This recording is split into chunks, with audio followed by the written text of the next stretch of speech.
Hi, here is Liprandi, and this pyramidal box is one of the spaceships the Exogini arrived on Earth with back in 1987. I was only a kid, but I can still remember. We can see details in the alien technology. There are thrusters here below, and we can even see 3 of them through the glass window. But why did they come on our planet? Who are they and where are they from? Maybe we'll find answers inside this box.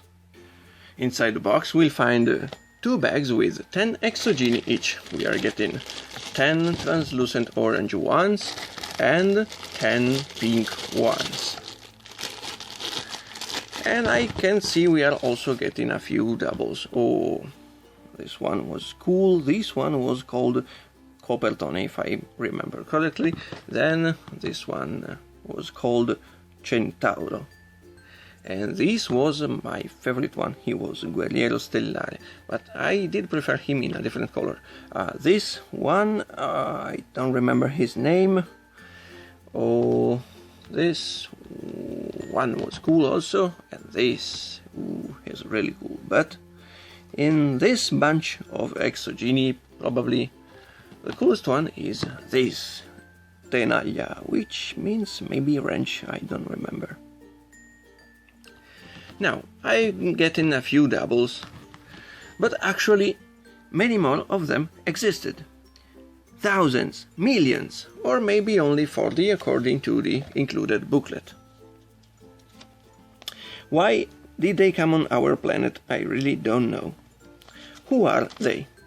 Exogini were a line of small rubber minifigures produced by the Italian toy company Jig back in 1987.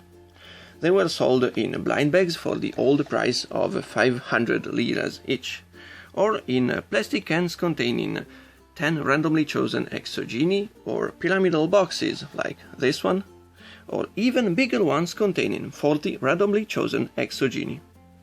Each one of them was available in a variety of colors: pink, white, black, translucent, orange, translucent, pink, translucent green, metallic blue, and metallic grey.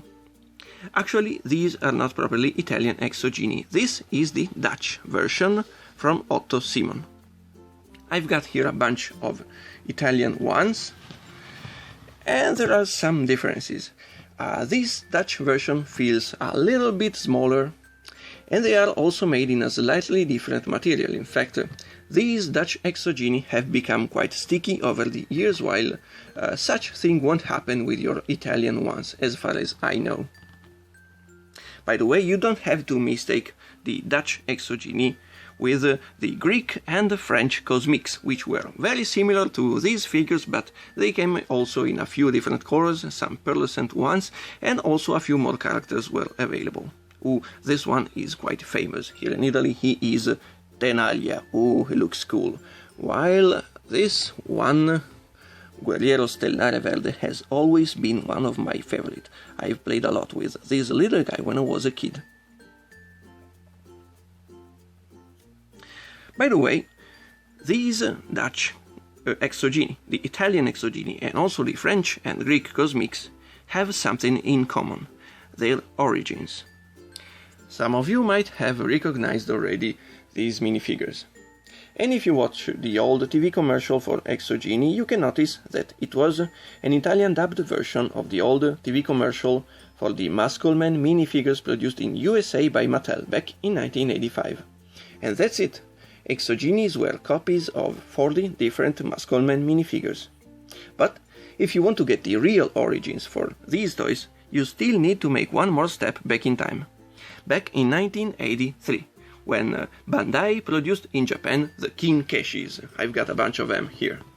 Keshi means eraser, while Kin stands for Kinnikuman, which was a manga comic book about wrestling.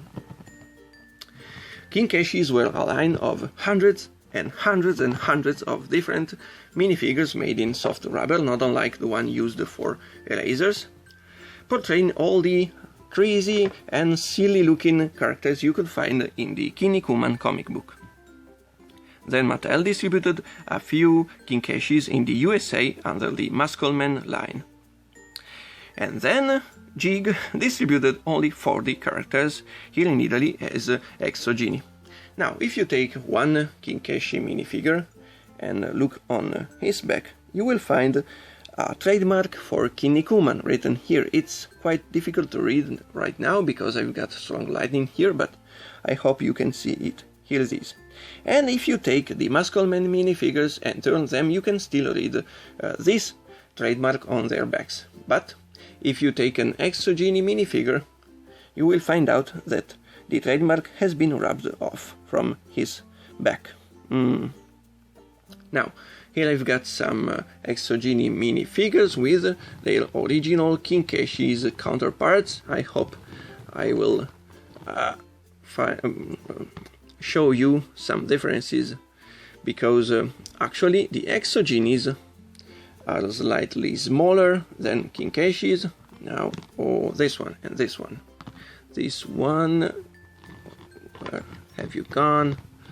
Come on, here it is.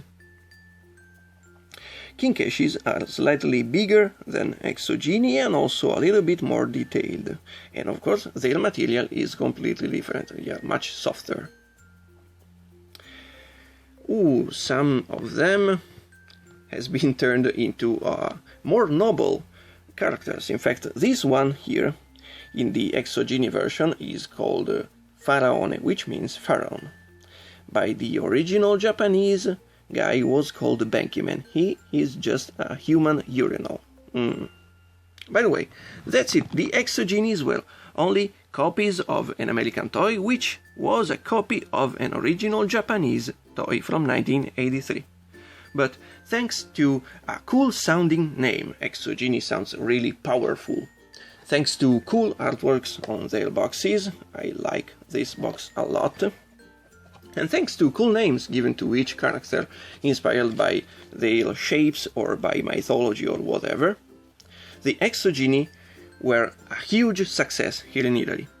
To have an idea of how popular this line was here in Italy back in the 80s, just think that pretty much all adult people here in Italy, when a new line of minifigures in blind bags comes out, they still call them Exogini. That's it.